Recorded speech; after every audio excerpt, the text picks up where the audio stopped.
Every year we like to stop at the halfway point and take a look back at everything good that we've played. So today we're talking about 10 of the best games of 2019 so far, the first half of the year. Now keep in mind, these are our personal choices. The GameRanks team got together and really just kind of cobbled together a little compilation of some of the best things that we've been playing, the things we've been enjoying the most. For the more indie style games, we might focus that on another video later on down the line. But anyway, let's get started off with number 10 and talk about Mortal Kombat 11.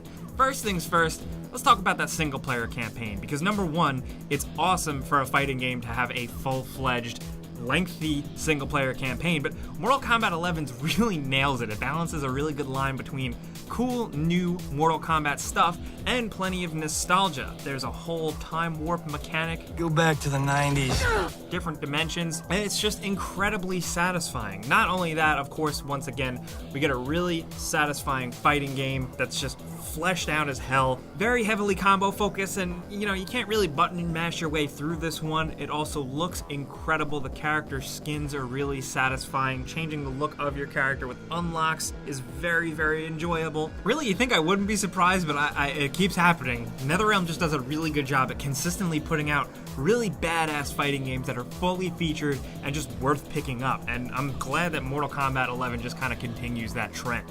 But next, over at number 9, let's talk about Kingdom Hearts 3. We gotta give Kingdom Hearts 3 some love. I know diehard fans have been waiting for this for such a long time, and whether or not it really lived up to your expectations, at least in the end, story-wise, I think throughout that journey, it is still a satisfying and fun Kingdom Hearts game to play. Now, the new sequences are really what are worth mentioning, from Big Hero 6 to Toy Story. There's just a lot of fun stuff here that is lovingly recreated and just fun as hell, man. I mean, like, the Frozen level is really cool, and then they have Elsa come out and do the entire Frozen song just to kind of like flex. I don't know what that was about, but I really appreciate it. The combat is fun. It's maybe not as challenging as some of us would have liked it, but some of the visual moves are just so over the top and interesting to look at that you can't just help but smile and have a good time. That's what I came to Kingdom Hearts for, and that's what I got. We have different levels of Kingdom Hearts fandom here in the office. We'd love to hear what you guys think down in the comments about Kingdom Hearts 3, because it is a little contentious, but we think it's a really good time, so we're keeping it on this list, man. Next at number 8, a more recent release is Super Mario Maker 2. Now, not enough people played the original Super Mario Maker because it was on Wii U, and that just happened because that console was whatever. But Super Mario Maker 2 puts the Mario level creation in Switch users' hands, and thankfully it lives up to the hype. Super Mario Maker 2 is a lot of fun if you are the creative type, if you love building levels. If you look on social media, you look online on threads and forums, people have been creating incredible stuff, insanely challenging, really over the top, and just super charming and different. Unexpected stuff is what you get from this game, and that's great. But on the other hand, if you're not that creative, if you're like me, there are thankfully tons of levels to play through in a story mode. It's not like a regular traditional Mario game, but there is so much to do, and then you can just also download and play other people's levels if you want. Super Mario Maker 2 is undeniably just a great package that is worth considering, even if you're not super creative, thanks to the single player content. But the tools that are there for making fun stuff is just even better and makes it all that much sweeter. But next up at number 7, fittingly, we have Ace Combat 7. Really, what this game is essentially Japanese Top Gun. That's it. That's the whole elevator pitch. That's all you need to know. But seriously, what this game serves as is almost a vessel for new players, considering Ace Combat is a long-running series that has had a cult following for a very good reason. The fact that it exists now in 2019 as a great new game is awesome. It looks fantastic, the dogfighting is tons of fun and accessible, the weather effects are exciting and dangerous, and the story is damn good. Consider this one, seriously, because even if you're not into aerial dogfighting combat style games like me, you'd be surprised. This thing is still really compelling, and there's a reason why people love this series, and there's another reason why it has survived up until 2019. So next time you're in the store, maybe think about Ace Combat 7. I don't know. Next up at number 6, we have A Plague Tale: Innocence. This is a game that is in danger of flying under a lot of people's radar, but it's an incredibly fun single-player linear experience. People say single-player is dead, single-player games are dying. This is a great example of one that is keeping that from actually becoming a reality. It's very similar to what we've praised quite a bit last year, Hellblade: Senua's Sacrifice, in that it's not super long, but it's really high quality, great visuals, and just kind of doesn't outstay its welcome, but is a great playthrough. A Plague Tale: Innocence, you step in the footsteps of a young teenage girl who is tasked with carrying her brother across this awful, plague-ridden medieval France. It's somewhat supernatural, a little over the top, because the plague and the swarm of rats are very, very crazy and scary, but the game is grim, dark, disgusting, and nasty, and it's so much fun navigating the horrors of this plague-ridden France, while also doing light combat with some scary enemies, but a lot of environmental puzzles that are fairly satisfying to pull off. It just warrants a good playthrough. The characters are compelling, the story is interesting, and like Hellblade, it's just worth experiencing.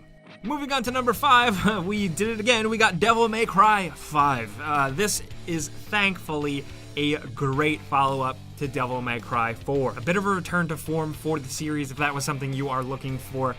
This thing plays incredibly well. The fun factor is through the roof because the combat elements in Devil May Cry 5, the whole combat and gameplay package is the most fine-tuned and seamless it has ever been. You start out the game as Nero once again from Devil May Cry 4, but with a ton of new tricks, but then the game opens up to newcomer character V, who has a completely different playstyle. It's kind of a nice change of pace, but then of course you can also play as Dante. And once you get to play as Dante, the game really picks up with tons of weapon types, and just really that's when the game really falls into its own in terms of combat, fun factor, and just ridiculousness. About halfway through, the game is going to fire on all cylinders for you, and you are going to have a hell of a time. Not only is the combat incredibly fine-tuned and challenging and satisfying, but visually, Devil May Cry 5 looks insanely good, like almost too good. This is a game worth pausing and using the photo mode because character models are insane. The environments look great, even though they can get a little repetitive. And, you know, if we're talking about negative things, I think the story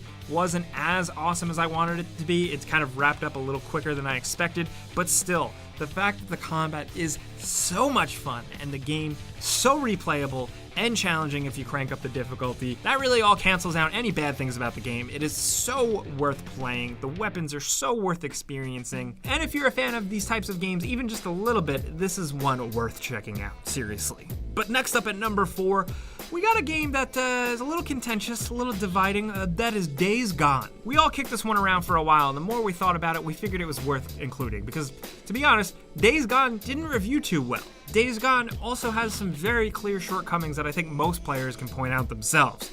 But, for some reason, can't quite put our finger on it, still couldn't stop playing it until the end. Now, of course, it is really long, the open world a little maybe too big for some folks, and it outstays its welcome a little bit, but Deacon St. John as a character and the compelling story makes you want to see it through to the end. I think Sam Witwer's performance as Deacon St. John was compelling and interesting, and you just wanted to look at the screen. And then on the gameplay side, the bike mechanics and just like driving around, racing around on a bike, and also the progression of upgrading your motorcycle just made it really interesting. It made up for the fact that fighting human characters kind of sucked, but the zombie encounters were awesome because of those massive, sprawling hordes of them. I wish there were more, but when you encountered them, they were pretty tense. And really, the game is just interesting. Some people love it, some people hate it. We have decided to lean more on the side that we really like it, and we're glad it's a game. We're definitely looking forward to seeing what you guys think about this one. Of course, talk to us in the comments about all this, and if you're curious about what we really think about it, check out our Before You Buy.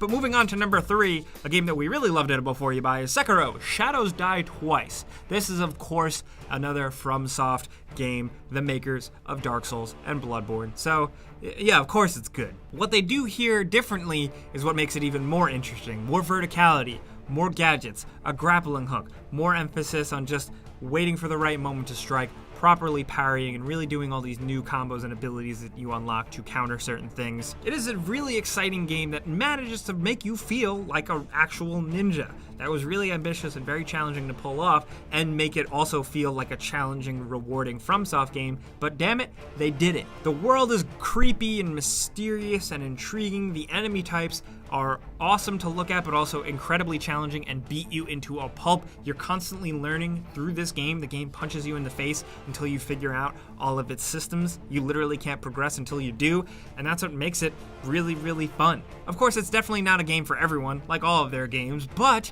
it's different enough that I think it's worth checking out. Maybe even if you weren't into Dark Souls, give this a shot. I am just so glad that Miyazaki and his team tried something completely different here, and it turned out really awesome, incredibly challenging, and just worth talking about. That's why it's definitely on our list.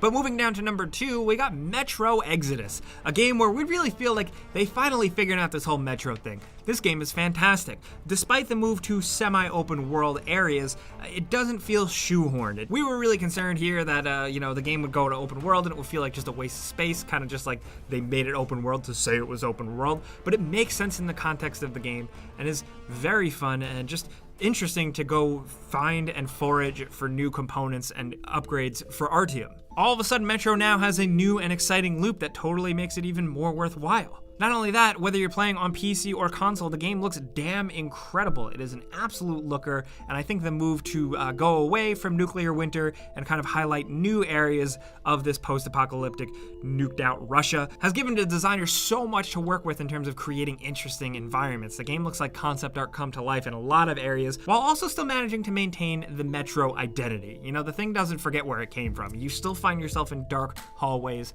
and fighting spooky monsters with tense situations and limited resources. Actually, this game has at least 1 or 2 really, really memorable, scary sequences that are worth experiencing along with the whole rest of the thing. Not only that, yeah, playing it is great, but the story is interesting as well. This is a world that you want to learn more about. This is a story with characters you want to follow, and really, Metro Exodus just nails it. It's a bummer that it did have some controversy with being an Epic Game Store exclusive on PC, but whether you're playing it on console, or maybe you're just waiting for a year for it to finally come on Steam, regardless, Metro Exodus is damn good. Now finally, down at number 1, we have, of course, you guessed it, Resident Evil 2.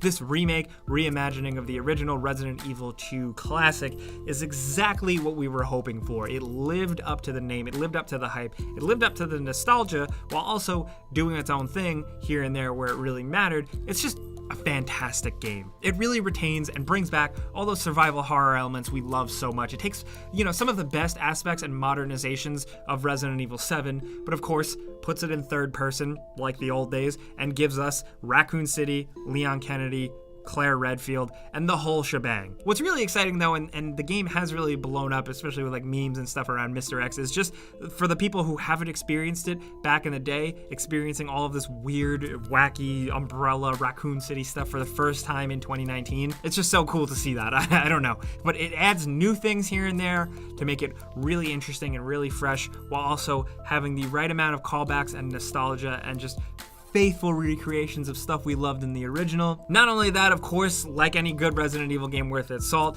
it's incredibly replayable. There's reasons to go back and replay it on harder difficulties, unlock certain stuff. Top to bottom, I'm looking at it as a Resident Evil fan, but this checks all the boxes. This is a good Resident Evil game. It looks incredible. It's so high budget and action-packed and just worth experiencing on that end. But also just if you boil it down to raw gameplay, it's worth it for that too, man. Resident Evil 2 is absolutely worth checking out. We love it, clearly, and that's why it's at number 1 on our list. But of course, that's not all. There's so many more games we can include. We got a couple bonus ones for you. The first one is Apex Legends, a free-to-play game that really took the world by storm in terms of just being another good battle royale game, but with that fresh, delicious Titanfall FPS-style gameplay, thanks to Respawn. Now, some people did lose interest. The new update is coming out soon. I'm curious to see if it can keep the momentum going. Who knows? But it's weird that we're talking about it. It's actually like a good EA game. Also, as a runner-up, we have Mordhau, the PC melee historical combat-focused game. And yeah, the chat can be a little toxic and gross sometimes, but the gameplay, the core gameplay, is so fun, and the whole thing being so competitive, it still is worth checking out, and it's just a really good, solid PC experience. And another one we want to include briefly is Rage 2, another one that divided people, but we think that the injection of a little bit of Doom-style gameplay and just fun abilities to the original Rage, which we weren't crazy about, makes it worth checking out. It's a fun first-person shooter.